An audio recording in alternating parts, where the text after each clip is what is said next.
This squash was supposed to be a short visit. Instead, it climbed our pergola, ignored winter, and started acting like it owned the place. In this video, I'll show you how a few gifted seeds turned into one of the most pleasant surprises in our garden, how we like to cook the fruit, and why this lovely gourd-shaped squash has earned a permanent place in our plans. Welcome to With the Garden. Here in Los Angeles, in a cozy yard, I'm learning and sharing as I go. I hope you'll grow along with me. Let's begin. Last year, in early August, after most of our summer crops were already fading out, we sowed a few butternut squash seeds from a packet given to us by a neighbor, simply to give them a try. We call it gourd squash because the shape is so charming. We planted 3 vines, and in winter, they gave us several beautifully formed fruits, and they were easy to enjoy. Once peeled and cut, the flesh cooked readily and developed a rich, sweet, almost buttery flavor. In late January, we removed 2 plants, but kept one as an experiment because we had space and curiosity. Officially, butternut squash is a warm season annual in the species Cucurbita moschata, usually grown from seed and finished within a season. But our remaining vine had other ideas. It kept climbing, flowering, and fruiting.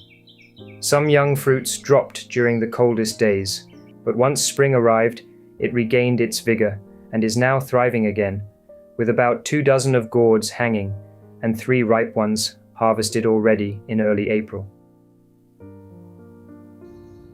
The plant's vines sprawl or climb by tendrils.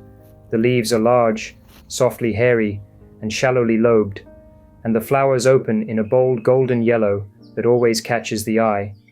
Like other squash, it bears separate male and female flowers on the same plant, and once the female flowers are pollinated, the swelling at the base begins to grow into that familiar pear or bottle shape. Mature fruits usually have smooth tan skin and deep orange flesh, with the seeds gathered mostly in the bulbous end, which means the long neck is mostly solid flesh. That is one reason butternut is so satisfying in the kitchen. More edible substance, less digging around in the seed cavity. We still enjoy it in the simplest ways. We peel it, cut it into cubes or slices, and cook it until the flesh turns soft, fragrant, and vividly orange. It roasts beautifully, makes excellent soup, works well in curry, and can also be steamed, mashed, or folded into rice and pasta. Around the world, winter squash like this also shows up in breads, pies, casseroles, and purees. The seeds are edible when roasted. The tendrils, young leaves, and flowers are also edible, as they are with many other pumpkins and squash, though we harvest them sparingly because we prefer to let most of the flowers become gourds. Commercially, butternut has become popular not only as fresh produce, but also in frozen products, purees, and baby food, and squash seeds are also used for food ingredients and oil. As for care, butternut squash makes its preferences clear. It wants full sun, warm conditions, fertile, well-drained soil, and steady moisture rather than dramatic swings between dry and soggy. Compost helps, mulch helps, and room definitely helps. If you are ready to offer a trellis or pergola, you can then watch the vine expand with impressive confidence. In our garden, that climbing habit has actually been a pleasure, because the fruits hang clean and visible, so we know when to harvest.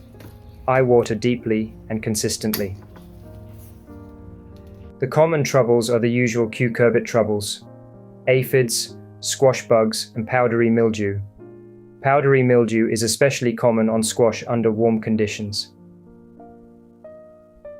So I check the leaves often, keep the plant open to air, remove badly affected foliage when needed, and clear away old vine debris after harvest so pests have fewer places to hide.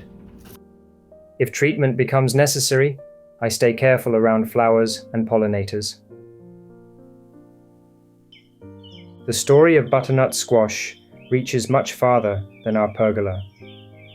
The species Cucurbita moschata traces its origins to the Americas, ranging from Mexico to Guatemala. In Chinese culture, I should add a small clarification. Butternut squash itself is not the classic gourd of Chinese symbolism. That role belongs more often to the bottle gourd, or hulu. Still, the shape creates an echo. Because the Chinese word for gourd, hulu, sounds similar to fortune and prosperity, hulu, the gourd is regarded as an auspicious symbol representing longevity, wealth, and prosperity. It has long been presented in Chinese art and visual culture as such. Additionally, in Taoist imagery, it appears as a vessel associated with immortality and healing. So when I look at a butternut, I cannot help seeing a distant family resemblance to that older symbolic world. Nutritionally, butternut earns its place easily. Winter squash is a good source of beta-carotene, which the body converts to vitamin A, and it also provides fiber, vitamin C, and potassium. The deep orange flesh is not just beautiful, it usually signals that carotenoid richness as well. I do not think of it as a miracle food, because the garden already supplies enough miracles in a less marketable form, but it is genuinely nourishing, filling, and versatile. It also stores remarkably well when harvested mature and kept properly, which matches our own experience. That ability to keep, along with its flavor and ease in cooking, makes it feel like a very practical kind of abundance. Have you grown butternut squash, or another winter squash that surprised you? And what is your favorite way to cook it? Thank you for watching. If this was helpful or inspiring, please give it a like, share, subscribe, and tell me what you're growing in the comments. See you next time in the garden.